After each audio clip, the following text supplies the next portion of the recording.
ہم کریں گے ہر مظلوم کی حمایت۔ بسم اللہ الرحمن الرحیم۔ السلام علیکم، میں ہوں حرین فاطمہ اور آپ دیکھ رہے ہیں حمایتی نیوز HD چینل۔ نظر ڈالتے ہیں آج کی اہم خبروں پر۔ رینج پولیس لاڑکانہ 4 دسمبر 2024۔ Deputy inspector general of police Larkana range Nasir Aftab کی دلیرانہ قیادت میں لاڑکانہ رینج پولیس کو ملنے والی کامیابیوں کا سلسلہ جاری۔ کشمور پولیس نے کامیاب کارروائی کے دوران 7 سالہ معصوم بچہ مغوی احمد علی بھٹو کو بحفاظت بازیاب کروا لیا۔ موقع 27/11/24 کو تھانہ میانی 8 بڈانی کی حدود سے 7 سالہ بچہ احمد علی ولد خالد حسین بھٹو اغوا ہوا تھا۔ آج کشمور پولیس نے تھانہ گھیل پور کے کچے کے علاقے سے بازیاب کرا لیا۔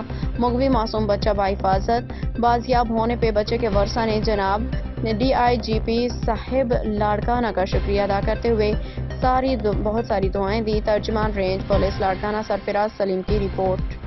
اب تک کے لیے اتنا ہی۔ مزید خبروں اور اپڈیٹ سے باخبر رہنے کے لیے دیکھتے رہیں حمایتی نیوز HD چینل۔